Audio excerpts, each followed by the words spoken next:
لن تنالوا البر حتى تنفقوا مما تحبون، تم ہرگز نیکی کو نہیں پا سکتے جب تک کہ وہ خرچ نہ کرو جسے تم پسند کرتے ہو.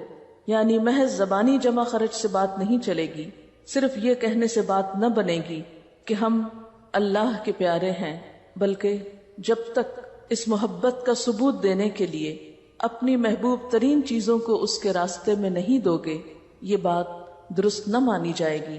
تو یہاں پر حرف نہیں لن استعمال ہوا ہے، جس کا معنی ہے ہرگز نہیں، بالکل نہیں، ہو سکتا ہی نہیں.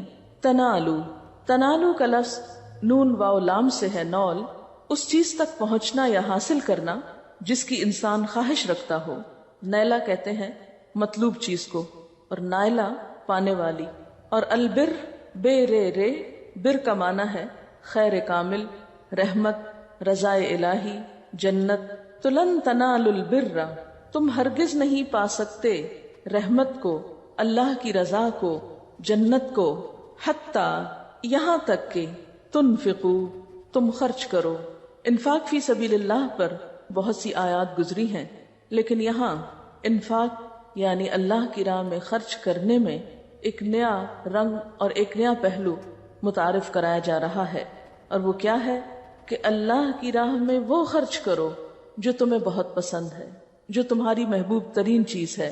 یاد رکھو تم نیکی کی روح کو نہیں پا سکتے، تم اللہ کی نگاہوں میں حقیقی معنوں میں نیک نہیں ٹھہر سکتے، نیک نہیں بن سکتے جب تک کہ تمہیں وہ خرچ کرنا نہ آ جائے جس سے تم محبت رکھتے ہو.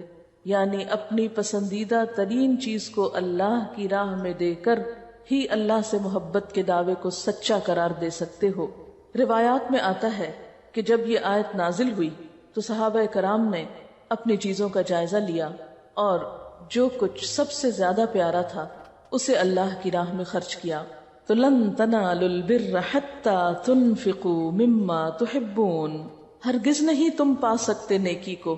آپ یہ ذرا امیجن کریں کہ نیکی دور ہے کہیں، البر جو ہے نیکی یا جنت یا اللہ کی رضا یا اللہ کی خوشی اور اللہ کی رحمت وہ رکھی ہے دور، کہیں امیجن کر لیں، اور آپ اس کو پانا چاہتے ہیں، اٹھانا چاہتے ہیں، لینا چاہتے ہیں، اس سے فائدہ اٹھانا چاہتے ہیں، اس کے نیچے آنا چاہتے ہیں، لیکن آپ کے راستے میں ایک بیریئر ہے.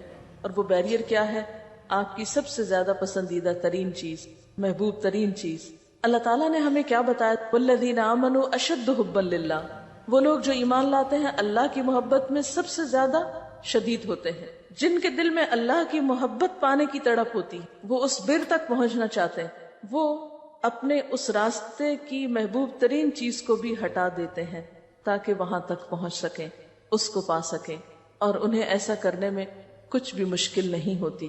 ہم سب بھی اپنے دلوں کا جائزہ لیں، اپنے دلوں کو ٹٹولیں اور کھنگالیں کہ اس میں سب سے زیادہ پیاری چیز کون سی ہے، اور کیا اس چیز کو میں اللہ کی محبت پانے کے لیے قربان کر سکتی ہوں.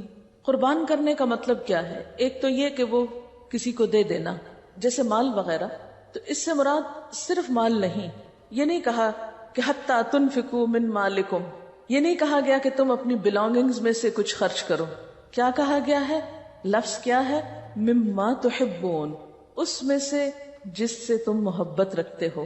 یہ مال بھی ہو سکتا ہے، کوئی انسان بھی ہو سکتا ہے، اولاد بھی آپ کی ہو سکتی ہے، یا کوئی آپ کا شغل ہو سکتا ہے، کوئی ہابی ہو سکتی ہے، کوئی آپ کی دل پسند چیز ہو سکتی، کوئی ایکٹیویٹی ہو سکتی ہے، کوئی بھی چیز کہ جس سے آپ محبت رکھتے ہوں، جو کام بھی آپ کا بہت پسندیدہ ہو.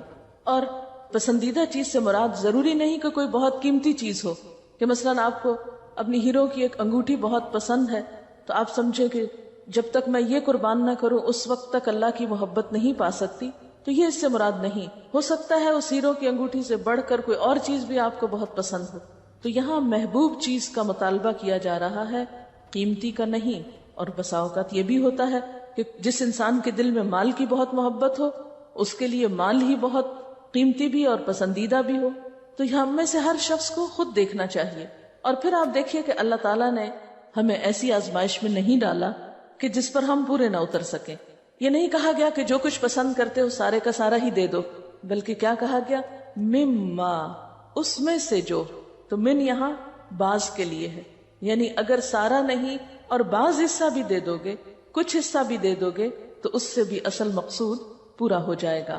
اب ایک بات یاد رکھیے کہ جب آپ کسی کو بھی اپنی پسندیدہ چیز دیتے ہیں تو دینے کے بعد کیا نہیں کرنا ہوتا؟ احسان نہیں جتانا ہوتا، اس کا تذکرہ نہیں کرنا ہوتا، اس پہ واویلا نہیں کرنا ہوتا، کیونکہ بسا اوقات ہم کیا کرتے ہیں، کام کر بھی لیتے ہیں پھر اپنے آپ پہ ترس کھاتے رہتے ہیں، ہائے ہم بیچارے۔ تو ایسی چیزوں سے بھی خود کو روکنا ہے۔ اللہ کی راہ میں کچھ دے کر پھر اسے جتایا نہیں کرتے، پھر اس پر خود کو بہت مظلوم نہیں ثابت کیا کرتے، بلکہ خوشی خوشی دیتے ہیں، اور اس بات پر شکر ادا کرتے ہیں کہ اللہ کا شکر ہے جس نے موقع دیا، جس نے توفیق دی۔ یہ بھی تو ہو سکتا تھا کہ ہم اس راہ پہ نہ آتے، ہم اپنا یہ سارا مال، وقت، جوانی، صلاحیتیں، طاقتیں یہ کسی اور راہ میں لگا رہے ہوتے، اور اس کا نتیجہ معلوم نہیں دنیا میں بھی نکلتا یا نہیں، اور آخرت میں تو کچھ بھی نہ نکلتا۔ تو اللہ تعالیٰ جب ہمیں نیکی کی توفیق دے، جب ہمیں کچھ خرچ کرنے کی اپنی راہ میں صلاحیت دے، تو اس پر شکر بھی ادا کریں کہ اللہ تیرا شکر ہے تو نے توفیق دی۔ اور پھر مزید فرمایا وَمَا تُنْفِقُوا مِنْ شَيْءٍ، اور جو بھی تم خرچ کرو گے، کوئی بھی چیز، یعنی کسی بھی چیز میں سے، پوری یا تھوڑی یا آدھی یا کوئی بھی چیز، یعنی ضروری نہیں کہ مال، کوئی بھی چیز، فَإِنَّ اللَّهَ بِهِ عَلِيمٌ، تو اللہ تعالیٰ کو اس کا پتہ چل جاتا ہے۔ تم چھپا کر بھی دو، کسی کو پتہ نہ چلے، اسے پتہ چل جاتا ہے۔ اس میں آپ دیکھیے کہ اس آیت پر عمل آپ کیسے کر سکتے ہیں کہ جس چیز کی طرف آپ کو اٹریکشن معلوم ہو، جس چیز کی طرف آپ مائل ہونے لگے، یا جو چیز بھی آپ کے اللہ کے راستے میں حائل ہونے لگے، اس کو کٹ ڈاؤن کرنے لگے۔ مثلا ایک غذا آپ کو بہت پسند ہو سکتی، آپ کا دل چاہتا کہ آپ ساری خود ہی کھا لیں، فوراً سوچیں یہی میرا امتحان ہے، کسی کے ساتھ ضرور شیئر کرنا ہے، ضرور کسی کو کچھ دینا ہے۔ بسا اوقات کیا ہوتا ہے، جو چیز ہم کو پسند نہیں ہوتی وہ تو ہم کہتے ہیں چلو ہمیں پسند نہیں، کسی اور کے کام آ جائے۔ ٹھیک ہے، وہ بھی ہو سکتا ہے کہ جو آپ استعمال نہیں کر رہے، زائد از ضرورت ہے، قل العفو، دے دیجئے دوسرے کو، لیکن جو پسند آئے اسے چھپا کر نہ کھائیں، بچا کر نہ کھائیں کہ کسی اور کو نہ پتا چلے۔ اب یہ آپ کا اور اللہ کا معاملہ نا، کسی کو کیا پتا آپ کیا کھا رہے ہیں، کیا چھپا رہے ہیں، کسی کو کیا نہیں دے رہے، ہے نا؟ یہ تو آپ کا اور اللہ کا معاملہ، وہ دیکھ رہے۔ فَإِنَّ اللَّهَ بِهِ عَلِيمٌ، اس کو پتا چل جاتا ہے کہاں ڈنڈی مار رہے، کہاں کس چیز کی حرص۔ اور یہ بات اس لیے کہی گئی نا کہ ہم مسلمانوں کو اللہ کی ذات سے بڑھ کر کوئی چیز پیاری نہ رہے، کیونکہ ہمیں اللہ تک پہنچنا ہے نا، اور یہ ساری چیزیں رکاوٹ ہے راستے کی، جب تک یہ ہٹا نہیں پائیں گے وہاں نہیں پہنچ سکیں گے۔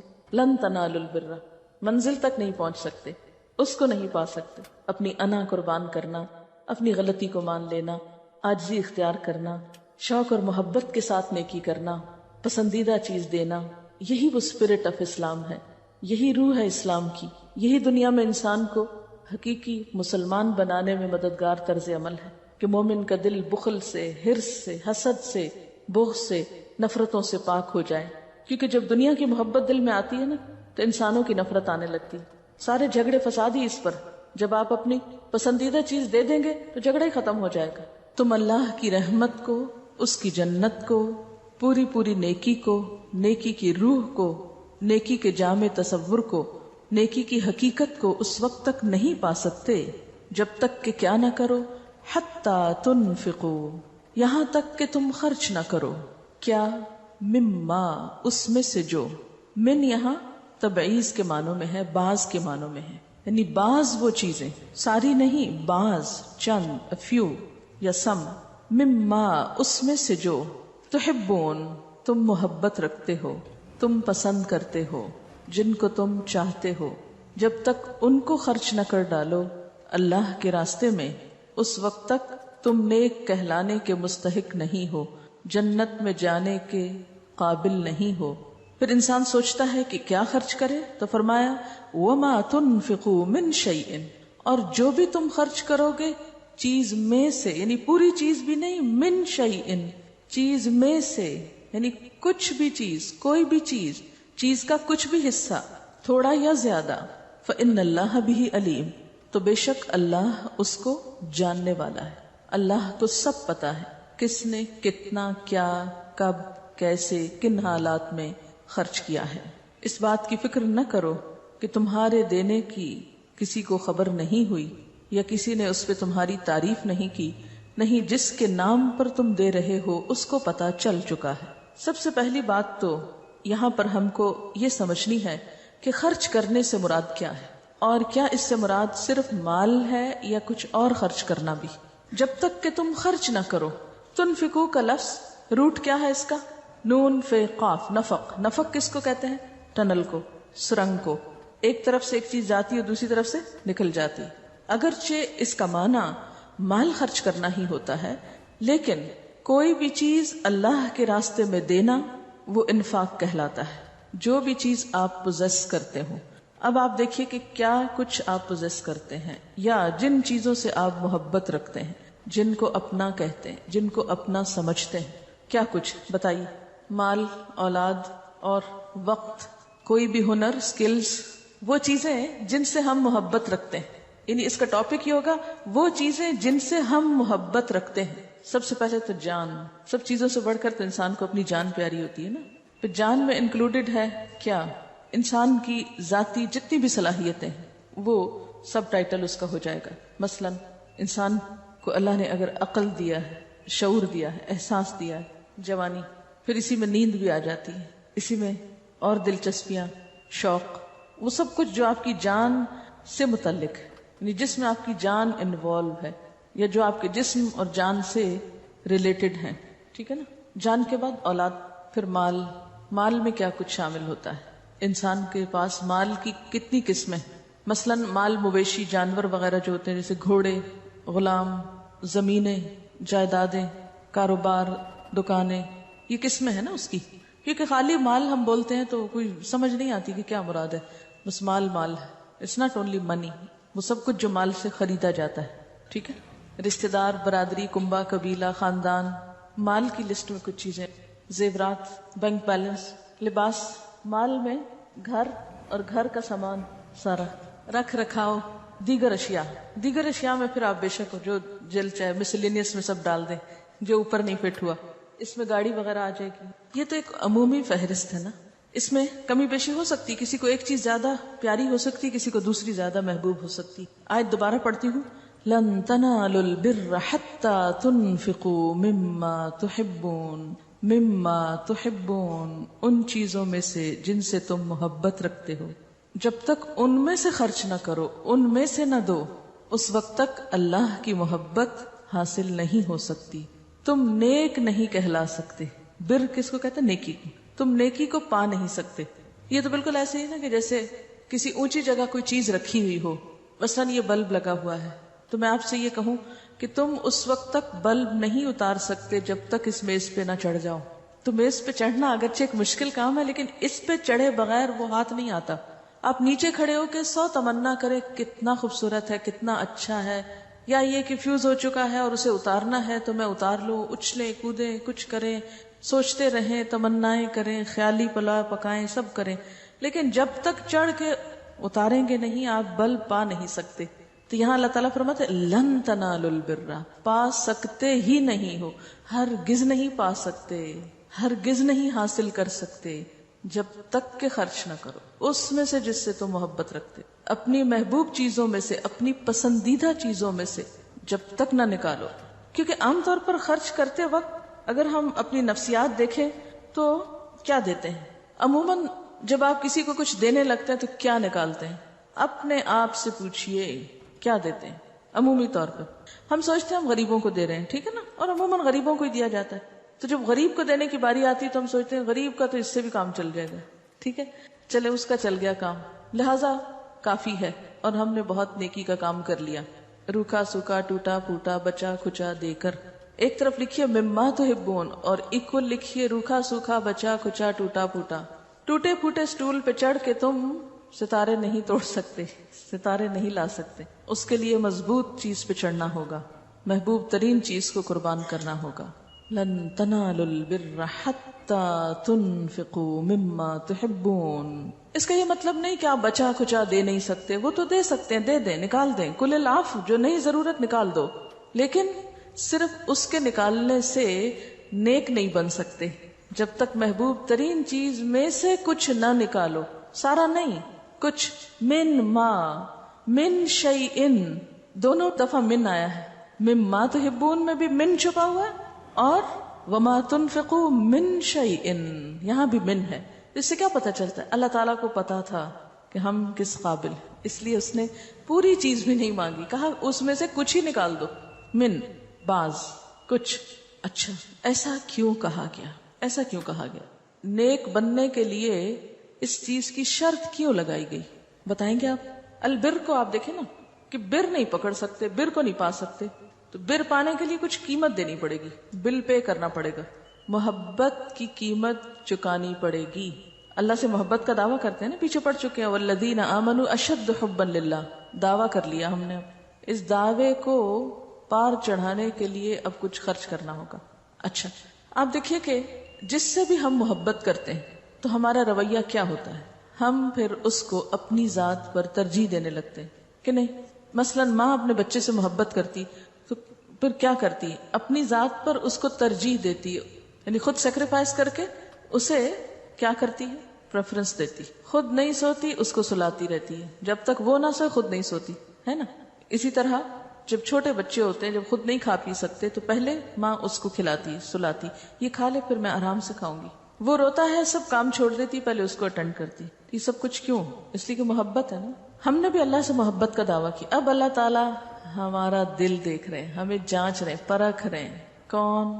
میرے نام پہ، میری خاطر، میری خوشی کے لیے ان چیزوں کو اپنے سے جدا کر سکتا ہے جو اس کو بہت پسند ہے، میری خاطر.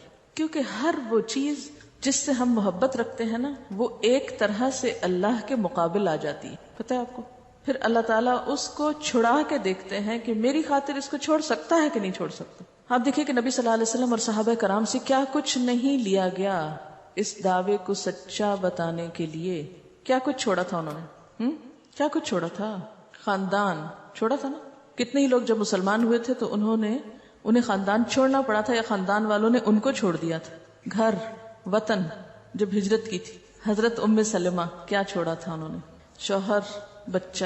کیوں جا رہی تھی ہجرت کر کے؟ اتنی ظالم ماں. ایسا بھی کیا اسلام ہے؟ حضرت آسیہ، حضرت ہاجرہ. اچھا ہم دیکھتے ہیں کہ اکثر لوگ حضرت عائشہ کو، حضرت خدیجہ کو، حضرت فاطمہ کو بہت آئیڈیلائز کرتے ہیں. میں حضرت ہاجرہ کو آئیڈیلائز کرتی، مجھے ان کی قربانی بہت بڑی لگتی. کس طرح ان کے شوہر نے کہا بچے کو لے کے اس صحرا میں ہم نے، چونکہ یہاں ایک اللہ کا گھر بنانا ہے اور یہاں حج کی جگہ بنے گی اور بس تم رہو دونوں اور اس کو آباد کرو، بس دونوں رہو. کتنی بوریاں گندم چھوڑ کے آئے تھے، کیا کھانے کو چھوڑ کے آئے تھے، کیا چیزیں رکھ کے آئے تھے ان کے لیے. اگر وہ عورت قربانی نہیں کرتی، وہ کہتی نہیں میں نہیں رہ سکتی، جس کو مرضی رکھے میں نہیں رہوں گی. وہ جگہ کس نے آباد کی؟ ایک عورت نے آباد کی. مکہ ایک عورت نے آباد کیا ہے، حضرت ہاجرہ نے، ایک چھوٹے سے بچے کے ساتھ. حضرت ابراہیم علیہ السلام کی شخصیت تو ایسی ہے کہ کہیں فلسطین میں ہے، کہیں مصر میں ہے، کہیں مکہ میں ہے، وہ تو گھوم پھر رہے ہیں. ایک عورت نے اس شہر میں بچے کو پالا، اسے بڑا کیا، وہاں اور قبیلے آ کے آباد ہوئے. تو اصل نیکی تو ان لوگوں کے حصے میں آئی نا. اللہ کی رحمتوں کے مستحق تو وہ اسی لیے تو پھر آتا ہے وَعَلَىٰ آلِ ابراہیم. یہ کس کے اوپر درود جاتا ہے پتا ہے آپ کو؟ کبھی سوچا؟ کبھی نہیں سوچا، سوال ہی پیدا نہیں ہوتا سوچا. اللہم صلی علی محمد وعلی آل محمد کما صلیت علی ابراہیم وعلی آل ابراہیم. آل کون ہے؟ یہ وہی تو ہے، یہی لوگ تو ہیں گھر والے. آل گھر والوں کو کہتے ہیں نا. کبھی درود بھیجتے ہوئے خیال بھی آیا کہ ان کی آل کا بھی ذکر ہو رہا ہے.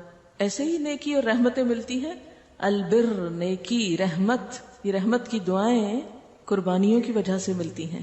لن تنالوا البر حتى تنفقوا مما تحبون.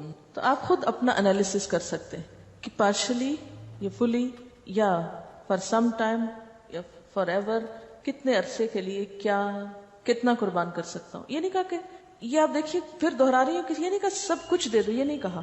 اللہ تعالیٰ کو پتا تو ہم کر ہی نہیں سکتے، دے ہی نہیں سکتے، مر جائیں گے ہم تو خود بھی. کیونکہ احترت الانفس الشح، دلوں میں شح، بخل تو بھرا ہوا ہے نا، ہرس تو بھری ہوئی ہے. کیسے کر سکتے؟ کر ہی نہیں سکتے.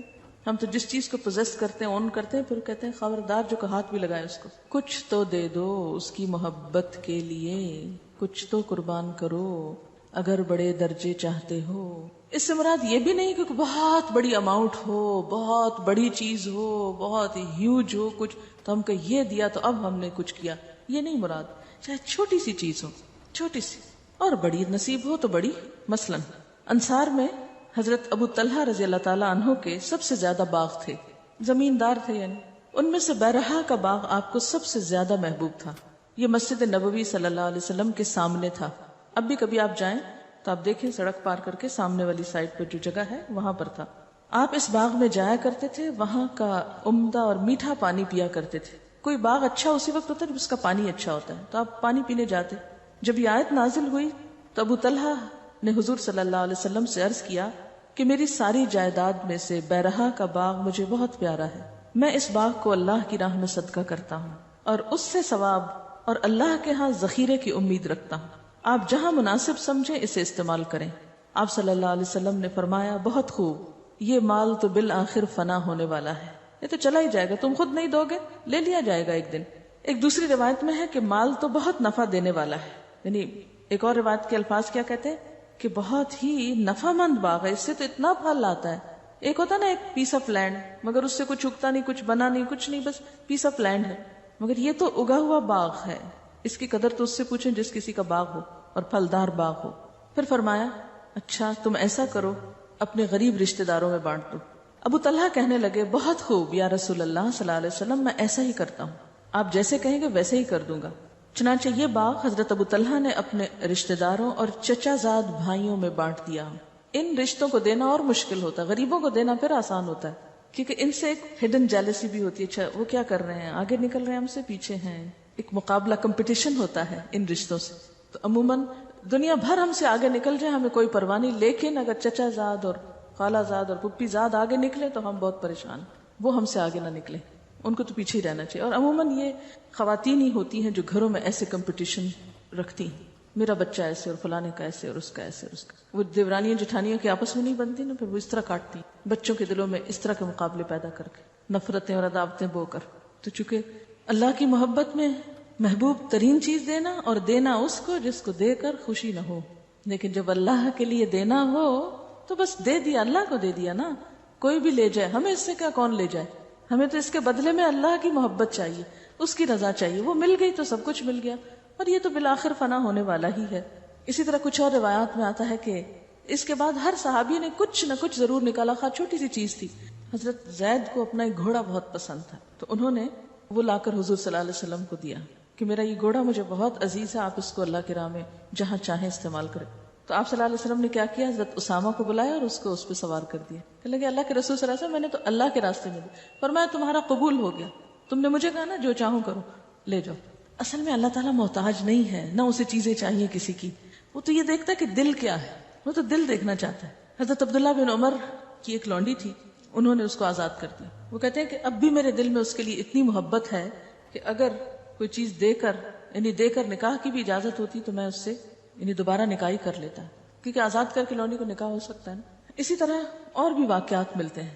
دراصل یہ عمل کیا ہے, اللہ کے ساتھ اپنی محبت کو سچا بتانے کا. اللہ تعالیٰ آپ نے کہا, میں نے کر لیا, اس لیے کر لیا کہ آپ سے بڑھ کر مجھے کوئی بھی چیز عزیز نہیں, آپ چاہیں تو میں کسی بھی چیز کو چھوڑ سکتا ہوں. ہم سب کو بنیادی طور پر اللہ تعالیٰ نے بنایا کس لیے ہے. جب ہمارے ذہن میں یہ چیز واضح ہو جائے گی تو ہماری ہر چیز اپنی جگہ پر آ جائے گی. جب تک کوئی چیز اپنی جگہ پر نہ ہو صحیح کام نہیں کرتی. مثلاً اسی ایئر کنڈیشنر کو اتار کے اگر ہم زمین پہ رکھ دیں یا دیوار کے ساتھ کھڑا کر دیں تو یہ کام نہیں کرے گا جو اپنی جگہ پہ کر رہا ہے. چھت والا چھت پہ کام کرے گا, اور اگر آپ اس دیوار کے ساتھ لگے ہوئے کو, سٹینڈ کو اگر آپ چھت پہ چڑھانے کی کوشش کریں تو کیا ہوگا, کیا نتیجہ نکلے گا. اگر ٹیوب لائٹس آپ چھت سے اتار کے ستونوں کے ساتھ لگا دیں کیا ہوگا, روشنی اس طرح نہیں ملے گی. آپ صلی اللہ علیہ وسلم ایک خطبہ دے رہے تھے تو 3 لوگ اندر آئے, تو ان تینوں نے کیا کیا تھا, تینوں کا طرز عمل مختلف تھا. پہلے نے کیا کیا تھا, آگے آ کر آپ کے قریب بیٹھ گیا, دوسرا کہاں بیٹھا, پیچھے بیٹھ گیا, اور تیسرا تو آپ نے کیا فرمایا تھا. تینوں کے بارے میں جب آپ خطبہ ختم کر چکے تو تینوں کے عمل پر آپ نے اپنی رائے دی کہ ان تینوں کا اب کیا معاملہ ہے. یہ جتنی بھی باتیں ہم نے کی ہیں سنی سب نے ہیں, عمل سب کا مختلف ہوگا, اس لیے انجام بھی ہر ایک کا الگ الگ ہوگا. یہ نہیں ہو سکتا کہ ہم اپنی منمانی کریں اور انجام پھر ہماری ہی مرضی کے مطابق ہو, یہ نہیں ہو سکتا, یہ پاسبل ہی نہیں. وہ وہی ہوگا جو آپ کر رہے ہیں. تو اس لیے اپنے کرنے پر غور و فکر کی ضرورت ہے, کیونکہ آج تک ہمیں یہی سمجھ نہیں آتی کہ ہمیں کرنا کیا ہے اور کیسے کرنا ہے, یا ہمارا مقام کیا ہے, یا ہماری زندگی کا مقصد کیا ہے, یا اللہ نے ہمیں اس پلانٹ پہ اتارا کیوں ہے, اس دنیا میں بھیجا کیوں. جب تک یہ مقصد سمجھ نہیں آئے گا کوئی بھی ایفرٹ آپ کی صحیح ڈائریکشن پر ہوگی نہیں. اور جس پہیے کی ڈائریکشن صحیح نہ ہو چاہے وہ کتنا ہی چل رہا ہو، وہ گاڑی کسی منزل پہ نہیں پہنچتی. جس کا پہیہ تو چل رہا ہو لیکن صحیح ڈائریکشن پہ نہ چل رہا ہو. ہم سب کی زندگی کا مقصد جس نے ہمیں بنایا اسی نے بتا دیا کہ وما خلقت الجن والانس الا لیعبدونی، میں نے جن و انس کو اس لیے بنایا ہے کہ وہ میری عبادت کرے. لہٰذا ہماری زندگی کا مقصد کیا ہے؟ کیا مقصد ہے؟ عبادت ہے. اللہ کی عبادت، اس کی رضا، اس کی اطاعت، اس کی بندگی، اس کی پرستش، اس کی یاد. تو اس کا مطلب ہے کہ ہم ہر وقت عبادت کیا کریں، مسجد میں بیٹھے رہا کریں، نہ کچھ کھائیں، نہ پیئیں، نہ سوئیں، نہ کسی سے ملیں، نہ جلیں، نہ خرید و فروخت کریں، نہ شادی کریں، نہ بچے پیدا کریں، نہ ان کو پالیں، نہ پڑھائیں، نہ اسے کسی ٹھکانے لگائیں ان کو، بس عبادت کیا کریں. اسی لیے بنایا گیا ہم کو. یہ کام کون کر رہا ہے؟ فرشتے کر رہے ہیں، ہمیں اس لیے نہیں بنایا گیا. پھر کیا اس بات میں کنٹراڈکشن نہیں کہ ابھی تو کہا جا رہا ہے کہ عبادت کے لیے بنایا گیا اور پھر کہا جا رہا ہے کہ یہ بھی نہیں صرف کرتے رہنا، کچھ اور بھی کرنا ہے. عبادت کا مقصد صرف نماز اور تسبیح نہیں، عبادت دوسرے طریقوں سے بھی ہو سکتی ہے. یعنی عبادت کے دو طریقے ہو سکتے ہیں، ٹھیک ہے. لیکن اس کے ساتھ ایک اور چیز بھی بڑی اہم ہے. زندگی میں کیا مقصد کے علاوہ کوئی اور چیز بھی ہے؟ کیا ہماری زندگی میں مقصد کے علاوہ کوئی اور چیز بھی ہے کہ کوئی نہیں؟ ضروریات، کچھ ہماری ضرورتیں بھی ہیں، مثلا کھانا پینا، شادی بیاہ، کام کاروبار، سیر تفریح، یہ سب کیا ہے؟ ضرورت ہے ہماری یا نہیں؟ دنیا میں جینے کے لیے ہماری کچھ ضروریات ہیں، ان کو پورا کرنا بھی ضروری ہے. ان کے بغیر ہم جی نہیں سکتے، وہ زندگی کا ایک حصہ ہیں. ان کو نکال دیں تو انسان باقی نہیں رہتا. تو انسان کو ضروریات بھی پوری کرنی ہے لیکن ساتھ ہی اپنی زندگی کا مقصد بھی پورا کرنا ہے. مثلا مقصد تو عبادت ہے اور ضروریات کھانا پینا ہے. ہماری مشکل کیا ہے؟ ہم کس کنفیوژن کا شکار ہیں؟ ہم کہاں غلطی کر رہے ہیں؟ ہم نے ضروریات کو مقصد زندگی بنا لیا ہے. ہم نے ضروریات کو کیا بنا لیا؟ زندگی کا مقصد. کوئی کھانے کے لیے جی رہا ہے تو کوئی شادی کے انتظار میں جی رہا ہے، کسی کے ذہن پہ کاروبار کی دھند سوار ہے، کوئی سیر و تفریح کو اپنی زندگی کا مقصد بنائے ہوئے. ضروریات جب حد سے بڑھتی ہیں تو اس میں ایک اور چیز شامل ہو جاتی ہے اور وہ ہے خواہشات. کچھ چیزیں ضرورت ہیں اور کچھ چیزیں خواہشات ہیں. اب آپ دیکھیں کہ ہماری مشکل اس وقت شروع ہوتی ہے جب ہم مقصد اور ضرورت میں بیلنس نہیں رکھتے، یا مقصد اور ضرورت میں بیلنس کے نہ رکھنے کے علاوہ خواہشات کا شکار ہو جاتے ہیں. جب ہم خواہشات کا شکار ہوتے ہیں تو ہم اپنی بسا اوقات ضروریات سے بھی غافل ہو جاتے ہیں اور عبادت سے تو بالکل ہی بے نیاز ہو جاتے ہیں. اسی لیے کہا نا لا تتبع الهوى فيضلك عن سبيل اللہ. اچھا، اب سوال میرا یہ ہے کہ کیا مقصد اور ضرورت میں کوئی باہمی ٹکراؤ ہے؟ کیا یہ ایک دوسرے کو کاٹتے؟ نہیں کاٹتے. مقصد اور ضرورت میں باہم کوئی تضاد نہیں، کوئی کنٹراڈکشن نہیں. یہ دونوں ایک دوسرے کو کاٹنے والے نہیں. ہم مقصد اور ضرورت دونوں کو ساتھ لے کر چل سکتے ہیں. اور دونوں کو ساتھ لے کر چلنے کے لیے دو چیزیں ضروری ہیں. ایک تو نیت. جب ضروریات میں بھی نیت اچھی ہو تو وہ بھی انڈائریکٹلی عبادت ہو جاتی، ٹھیک ہے. یعنی جب ضروریات ہم اپنے مقصد کی تکمیل کے لیے پوری کریں گے. اور کھانا کیوں کھائیں گے؟ کہ ہمارے مقصد میں فائدہ ہوتا ہے، اصل مقصد پورا ہوتا ہے. پہننے کی کیوں؟ اس لیے کہ مقصد پورا ہوتا ہے. تو مجھے بتائیے کہ کیا ضرورت کو مقصد کے تابع ہونا چاہیے یا مقصد کو ضرورت کے تابع؟ پرائرٹی کس کی؟ ضرورت کو مقصد کے تابع ہونا چاہیے. ہمارا جو مقصد ہے زندگی کا اس کو ضرورتوں کے تابع نہیں ہونا چاہیے کہ ضرورت پوری ہوگی تو مقصد بھی پورا کر لیں گے، نہیں تو بھول جائیں گے اس کو. ان دونوں میں کوئی تضاد نہیں، دونوں ساتھ ساتھ ہیں. بلکہ ضروریات کو اچھی طریقے، اچھی نیت سے پورا کیا جائے تو وہ بھی عبادت ہے. یعنی عبادت کے دو معنی آپ کر سکتے ہیں. ایک تو اس کا اصطلاحی معنی جس کو کہا ہی عبادت گیا ہے، ٹھیک ہے، جس کا نام ہی عبادت ہے، مثلا نماز، روزہ وغیرہ، وہ تو ڈائریکٹ عبادت ہے. اور دوسرے کیا ہیں؟ انڈائریکٹ عبادات جو ضروریات کی تکمیل سے ہوتی. ہاں، ضروریات کی تکمیل کے بعد جب ہم کثرت خواہشات کا شکار ہوتے ہیں تو وہ ہمیں مقصد سے دور لے جاتی. یعنی خواہشات کی تکمیل انسان کو مقصد سے دور لے جانے لگتی. اس لیے خواہشات کی تکمیل میں بہت محتاط ہونے کی ضرورت ہے.